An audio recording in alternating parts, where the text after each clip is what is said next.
आज लेखिका रीता कुमारी जी के कथा संसार में सुनते हैं उनकी लोकप्रिय कहानी अंतिम गुजारिश। इस कहानी को सुनने से पहले आपसे अनुरोध है कि इस चैनल को सब्सक्राइब करें, लाइक करें और बेल आइकन दबाना तो बिल्कुल ना भूलें। तो चलिए सुनते हैं कहानी। अंधेरे को चीरती ट्रेन बड़ी तेजी से अपने लक्ष्य की ओर भागी जा रही थी। मेरे कंपार्टमेंट के सभी यात्री सो गए थे। बस एक मेरी ही आंखों से नींद को सौ दूर थी। सुबह सुबह आए हरीश के फोन ने मन में अजीब सी हलचल मचा रखी थी, जिससे मेरी समग्र चेतना एकाकर हो हरीश के आसपास ही विचरण कर रही थी। मैं हरीश के सबसे करीबी दोस्तों में से एक था। बचपन से ही हम साथ खेल कूद कर पढ़कर बड़े हुए थे। बड़े होने पर नौकरी भी हमें एक ही बैंक में मिली। शायद यही कारण था कि हम इतने घनिष्ठ हो गए थे कि एक दूसरे से कोई भी बात कभी नहीं छुपाते थे। अगर कोई भी परेशानी हमारे जीवन में आती, हम दोनों मिलकर कोई ना कोई रास्ता निकाल ही लेते। हमारी शादी के लिए दुल्हन की तलाश भी एक साथ ही शुरू हुई, लेकिन हरीश की शादी मुझसे पहले हुई। हरीश की पत्नी निशा भाभी बेहद सुंदर, नाजुक, नेक और काफी सुलझे विचारों वाली थी। घर के कामकाज में भी काफी निपुण थी। जल्द ही उन्होंने घर की सारी जिम्मेदारियां भी संभाल ली थी। घर में किसी को किसी चीज की जरूरत होती तो निशा भाभी के नाम की ही गुहार लगाते। मेहमानों की खातिरदारी में भी वो कभी पीछे नहीं रहती। अक्सर शाम को मैं उनके घर पहुंच जाता। वो कुछ ना कुछ खास डिश बनाकर मुझे जरूर खिलाती। साथ ही अपनी चटपटी बातों से सबको हंसाती रहती। उनकी यही खनकती हंसी उस घर को जीवंतता प्रदान करती थी। कुछ दिनों बाद मेरी भी शादी हो गई। मेरी पत्नी सुनंदा जमशेदपुर के एक स्कूल में पढ़ाती थी, इसलिए मैंने भी अपना ट्रांसफर वहीं करवा लिया। जब भी मैं पटना आता, हरीश और निशा भाभी से मिलने जरूर जाता। शादी के मात्र 3 बरस बाद ही मुझे लगने लगा था कि निशा भाभी काफी तनावग्रस्त रहने लगी थी, जिसके कारण उनकी सुंदरता भी अपनी ताजगी खोने लगी थी। कामकाज में भी पहले की तरह ऊर्जावान नजर नहीं आती थी। भरे पूरे परिवार में रहने के बावजूद बिल्कुल शांत, गंभीर और अकेली लगती। जो लोग कभी उनकी प्रशंसा करते नहीं थकते थे, आज उन्हीं लोगों की व्यंग्यात्मक बोलियां और निगाहें उन्हें आहत करती रहती थी। उनके व्यक्तित्व की इतनी विपन्नता का कुछ कारण समझ में नहीं आ रहा था। मेरी निगाहों के सवाल पढ़ने में हरीश को देर नहीं लगी थी। एक दिन मौका मिलते ही वो निशा भाभी की उदासी का कारण बताने लगा था। निशा के मां बनने में काफी अड़चने हैं। उसके दोनों फिलोपियन ट्यूब जाम है। 2 बार माइक्रो सर्जरी हो चुकी है और डॉक्टरों का कहना है कि उसे मां बनने में थोड़ा वक्त लगेगा। अगर फिर भी वो मां नहीं बन सकी, तो अंतिम उपाय टेस्ट ट्यूब बेबी है। मेरी मां है कि उन्हें सब्र ही नहीं है। कुछ ना कुछ बोलती रहती हैं। तू चिंता क्या करता है? विज्ञान ने इतनी तरक्की कर ली है कि कोई ना कोई रास्ता निकल ही आएगा। आश्वासन तो मैं दे आया था, पर कहीं ना कहीं मेरे मन में भी कुछ खटक रहा था। देखते देखते हरीश की शादी को पूरे 8 वर्ष गुजर गए, पर निशा भाभी की गोद सूनी ही रही। इस दौरान मेरा ट्रांसफर भी जमशेदपुर से बाहर हो गया, जिससे बहुत दिनों तक पटना जा नहीं पाया। जब अपनी भतीजी की शादी में पटना जाने का मौका मिला, तो दूसरे ही दिन मैं निशा भाभी और हरीश से मिलने उनके घर जा पहुंचा। वहां पहुंचते ही मुझे लगा जैसे यहां सब कुछ बदल गया है। पहले वाली रौनक ही नहीं थी। पूरा परिवार शाम के समय बाहर बरामदे में ही बैठा था। पहली बार वहां ठंडे ढंग से मेरा औपचारिक स्वागत हुआ। हरीश के बुलाने पर थोड़ी देर में निशा भाभी भी वहां आकर बैठ गई। कांतिहीन कृष्णकाय निशा भाभी को देखकर मैं हक्का बक्का रह गया। थोड़ी देर में वह उठते हुए बोली, मैं चाय बनाती हूं। इतने में ही उनकी बड़ी ननद सीमा दी ने तुरंत अपने नौकर शंकर को बुलाकर चाय नाश्ता बनाने की हिदायत दे दी। ठिठक कर भाभी रुक गई और चुपचाप वहीं बैठ गई। जल्द ही शंकर सबके लिए चाय ले आया। सिर्फ निशा भाभी को चाय नहीं मिली। जब मैंने उसे एक कप चाय और लाने के लिए कहा तो वो सहमी सी निगाह हरीश की माँ और दीदी पर डालता हुआ वापस किचन में चला गया। थोड़ी देर के इंतजार के बाद भी जब शंकर निशा भाभी के लिए चाय नहीं लाया तो ना जाने क्यों मेरा मन खिन्न हो गया और मैं चाय का अधूरा प्याला वहीं छोड़कर जाने के लिए उठ खड़ा हुआ। मेरे साथ हरीश भी टहलता हुआ सड़क पर आ गया। मुझे लगा उसके अंदर कुछ अनकही बातों का मंथन चल रहा था, जिसे वो अपनी खिसियानी हंसी में दबाने की कोशिश करते करते आखिर बोल ही पड़ा, यार केशव, मैं अजीब से दोराहे पर खड़ा हूं। मां ने मेरी शादी बड़ी भाभी की विधवा बहन नेहा से तय कर दी है। मैं सरकारी नौकरी करता हूं तो तलाक लिए बिना दूसरी शादी करने पर आफत में फंस सकता हूं। निशा मुझे तलाक देने को तैयार ही नहीं है। मैं बार बार उसे समझा रहा हूं कि तलाक सिर्फ कागज पर होगा। निशा के सारे अधिकार वैसे ही रहेंगे जो एक पत्नी के होते हैं, लेकिन वो किसी भी शर्त पर तलाक देने को तैयार नहीं है। ये तू कैसी बातें कर रहा है यार? हमेशा से महिला सशक्तिकरण की बातें करने वाला तू आज अपनी पत्नी के साथ ही इतना बड़ा अन्याय करने जा रहा है। तो मैं भी क्या करूं? निशा का इलाज करवाते करवाते धन और शक्ति दोनों चुक गए हैं। बच्चों के लिए अब ज्यादा इंतजार करूंगा तो उनका भविष्य संवारने से परेशानी आएगी। अरे तो बच्चे गोद भी तो लिए जा सकते हैं। मां बच्चा गोद लेने के पक्ष में नहीं है। उनका कहना है, मेरा एक ही बेटा है, मैं अपने वंश को डूबने नहीं दूंगी। और निशा किसी भी शर्त पर ना तलाक देने को तैयार है, ना ही घर छोड़ने को। इसी वजह से उसका पूरे परिवार से सामंजस्य ही बिगड़ गया है। घर के लोगों के लिए उसका घर में होना या ना होने कोई मायने नहीं रखता है। वो उसे बुरी तरह अपमानित भी करते हैं और वो घर छोड़कर चली जाए। पर वो भी हार मानने वालों में से नहीं है। उसका यूं अपमान मुझे भी कम आहत नहीं करता है, क्योंकि मैं उसे बहुत प्यार करता हूं। मैं उसे बार बार समझाता हूं कि आपसी सहमति से तलाक के लिए हस्ताक्षर कर दो। हमारा रिश्ता कागजी खाना पूर्ति का मोहताज नहीं है। पर उसे ना मेरे प्यार पर भरोसा है, ना ही हमारे रिश्ते पर। तो खींचकर कभी कभी मैं भी उसे अपमानित कर बैठता हूं। एक बात कहूं हरीश, रिश्ते तो प्यार से बंधे होते हैं, जिसे हम ही बनाते हैं और हम ही तोड़ते हैं। उसे आधा अधूरा बनाने वाले भी हम ही होते हैं। फिर रिश्तों से शिकायत कैसी? कभी रिश्तों का आकलन निशा भाभी की तरफ से भी कर लिया करो। एक औरत चाहे अपने सारे रिश्ते तोड़ दे, पर अपने पति के साथ बंधे रिश्ते को मरते दम तक निभाने की कोशिश करती है। अगर निशा भाभी के साथ कुछ गलत हो रहा है तो विरोध जताना स्वाभाविक है। एक बार खुले दिमाग से सारी परिस्थिति को सोच, अपनी शादी के वचनों को याद कर, जिसका मतलब ही होता है कि जब एक कमजोर पड़ जाए तो दूसरा उसका साथ देगा। फिर तू कैसे अपने वचनों से मुकर सकता है? मेरे फैसले को चाहे तू जो नाम दे, मुझे स्वार्थी समझ, पर मुझे भी बाकी बातों में दम लगता है। अपने वंश को बढ़ाने के लिए अपना एक बच्चा तो होना ही चाहिए। अगर निशा तलाक नहीं देगी तो उस पर चरित्रहीन होने का झूठा आरोप लगाकर भी तलाक प्राप्त करूंगा। अगर तू उसे समझा सकता है तो समझा कि वो अपनी जिद छोड़ दे।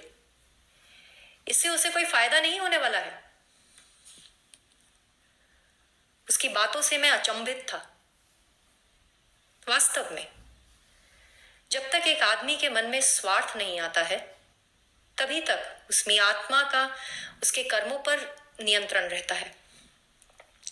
जैसे जैसे उसकी आंखों पर बच्चों के मुंह की पट्टी बंधती जा रही थी, वैसे वैसे उसका पतन भी होता जा रहा था। मैं हाथ जोड़ते हुए उससे बोला, तू मुझे माफ कर भाई, मुझसे ये काम नहीं होगा। पटना से वापस आए 6 महीने गुजर गए थे, लेकिन हरीश के कृत्य से आहत मैंने एक बार भी उसे फोन नहीं किया। उसका भी कोई फोन नहीं आया। आज सुबह सुबह अचानक हरीश का फोन आया। केशव, एक खुशखबरी है। ईश्वर ने चमत्कार कर दिखाया है। निशा मां बनने वाली है। अरे बधाई हो। ईश्वर ने दूसरी शादी के पाप से तुझे बचा लिया। वो तो ठीक है, पर दूसरी समस्या आ गई है। बोल बोल, मैं तेरे लिए क्या कर सकता हूं? अरे मेरी तो जान भी हाजिर है। क्या बताऊं? कई बरसों से बेचारी बनी तुम्हारी निशा भाभी अब पूरी आरी बन गई है। जब सब कुछ ठीक हो गया है तो जिद लिए बैठी है कि अब वो मुझे तलाक देकर ही दम लेगी। पहले तो मैंने इसे मजाक समझा था, लेकिन एक दिन बिना किसी को बताए अपना सारा सामान समेट के मायके चली गई। इतना ही नहीं, उसने वकील के साथ कोर्ट में जाकर अपने ऊपर लगाए सारे चरित्रहीनता के आरोपों को स्वीकार कर केस को एक नया मोड़ ही दे दिया है। उसका अगर यही रवैया रहा तो हम दोनों का तलाक निश्चित है भाई। मैं किसी तरह से केस की डेट बढ़वा रहा हूं आगे। तू जल्दी से आकर अपनी भाभी को समझा। और मैं बिना देर किए पटना के लिए चल पड़ा था। पटना पहुंचते ही मैं सबसे पहले निशा भाभी से मिलने उनके मायके जा पहुंचा। मुझे देखते ही एक व्यंग्यात्मक हंसी उनके होठों पर छा गई। थोड़ी सी औपचारिक बातों के बाद अपने स्वभाव के विपरीत मौका मिलते ही मुझे अपने शब्दों के बाणों से वो भेदने लगी। तो तुम अपने सारे काम छोड़ मुझे समझाने ही आ गए। निश्चित रूप से हरीश ने हम दोनों के तलाक को रोकने के लिए तुम्हें यहां भेजा होगा। हरीश के कहने पर तुम यहां तक दौड़े चले आए, पर तुम कब कहां थे जब इसी तलाक के कारण घोर मानसिक और शारीरिक पीड़ा झेलती मैं घायल पंछी सी व्यथित और व्याकुल अकथनीय मानसिक पीड़ा का सामना कर रही थी। भाभी, आप गलत समझ रही हैं। मैं तो सिर्फ आप दोनों की भलाई चाहता हूं। पहले भी मैंने हरीश के गलत फैसले का विरोध किया था और आज भी आपके फैसले के विरुद्ध नहीं हूं। मैं तो ये सोचकर अचंभित हूं कि जब हरीश ने आपसे तलाक का फैसला लिया था, तब आपने डाइवोर्स पेपर पर हस्ताक्षर करने से मना कर दिया था। अपने ऊपर लगाए सारे झूठे आरोपों का डटकर अकेले ही मुकाबला किया था और तलाक नहीं देने के लिए अडिग थी। आज ईश्वर ने पूरी स्थिति को आपके अनुकूल कर दिया। पति और घरवाले आपको हाथों हाथ लेने को तैयार बैठे हैं। फिर आपका ये विपरीत फैसला क्यों? कुछ समझ नहीं पा रहा हूं। समझोगे कैसे? पुरुष हो तो पुरुषत्व का अहम तो रहेगा ही। किसी औरत का छलनी आत्मसम्मान तुम्हें कैसे दिखेगा? घरवाले चाहे कितना भी प्रताड़ित करते, अगर पति ने साथ दिया होता तो मैं सारी प्रताड़ना भुला देती। लेकिन जब मेरे पति ने ही अपना शराफत छोड़कर अपने परिवार के लोगों के साथ मिलकर मेरे सामने बेहाई पूर्ण प्रस्ताव रखा था, जिसके अनुसार एक छत के नीचे अगर मैं दूसरी औरत के साथ उसको बांटूं तो मेरी रोटी, कपड़ा और मकान की समस्या हल हो जाएगी। तो सोचो क्या गुजरी होगी मेरे दिल पर। सैकड़ों नश्तर जैसे एक साथ मेरे दिल में उतार दिए गए थे, जो मेरी आत्मा को छलनी कर गए। औरत का अपने पति के जीवन में क्या इतना ही अस्तित्व है कि वो बच्चा पैदा करने वाली एक मशीन मात्र है? बच्चा है तो उसका अस्तित्व पति के जीवन में है, वरना इस एक कारण मात्र से ही पति उसके सारे प्यार के और गुणों को भुला देता है। मैं हरीश से कितना प्यार करती थी, उसकी उन्नति, सफलता, उसकी दीर्घायु के लिए कितने ही व्रत त्योहार करती, मंदिरों में प्रार्थना करती, और उसके बदले मुझे क्या मिला? अपने रिश्तेदारों के बीच तिल तिल मरने के लिए मुझे छोड़कर मेरा रक्षक, मेरा भवतारक, वो मेरा पति दूर खड़ा मुझे टूटता, हारता और अपमानित होते देख रहा था। उसका प्रेम अब अहंकार में बदलता जा रहा था।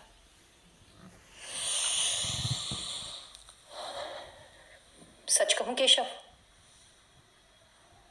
तो मैं तब ना उसके साथ रहना चाहती थी और ना अब। वो तो ये सोचकर खुश हो रहा था कि मैं सुविधाभोगी थी, इसलिए घर छोड़कर दर दर की ठोकरें नहीं खाना चाहती थी। वो ये नहीं सोच सका कि जरूरत से ज्यादा अत्याचार औरत को साहसी और कठोर बना देता है।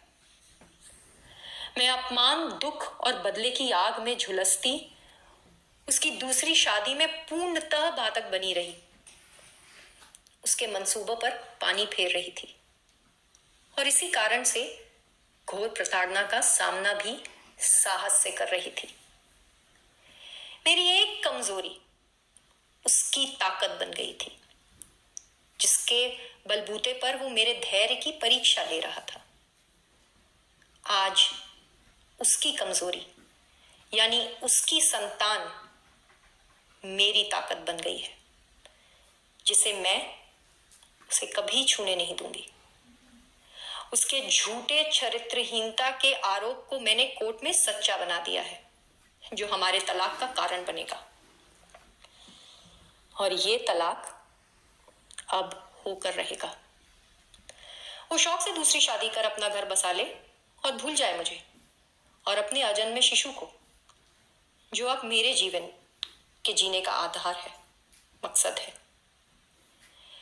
विवाह के मंत्रों को पढ़े जाने से एक स्त्री पुरुष 7 जन्मों के बंधन में नहीं बन जाते हैं। इस संबंध को निभाने के लिए सबसे जरूरी शर्त है एक दूसरे के लिए दिल में समर्पित प्यार और विश्वास का होना।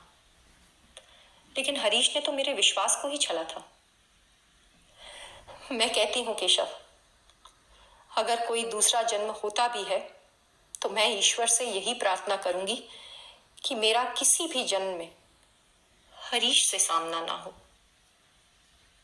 अपना घर मैं खुद बनाऊंगी, अपने बलबूते पर। एक अंतिम गुजारिश है जो उस तक पहुंचा देना। उसे कहना कि आगे वो किसी और के साथ ऐसा ना करे। किसी भी स्त्री को अपने जीवन में अपने ही घर में पराया ना बनाए, क्योंकि भले ही उस घर को बनाने में पुरुष ने पैसे खर्च किए हों, पर उसके कण कण से स्त्री की पूरी अस्मिता जुड़ी होती है। मैं चाहकर भी निशा भाभी को वापस लौटने के लिए नहीं बोल पाया। आखिर औरत हमेशा दूसरों के इशारे और दूसरों की मर्जी से क्यों जिए? हरीश की तरह मेरे लिए स्त्री स्वतंत्रता और महिला सशक्तिकरण की बातें सिर्फ कागजी नहीं थी। मैं वहां से उठते हुए बोला, मेरी ईश्वर से यही प्रार्थना है कि आप अपने मकसद में पूरी तरह कामयाब हो। जीवन में आपको कभी भी किसी सहायता की जरूरत हो तो निसंकोच मुझे याद कीजिएगा। मैं और मेरा पूरा परिवार आपके साथ है। अभी आप सुन रहे थे रीता कुमारी की कहानी अंतिम गुजारिश।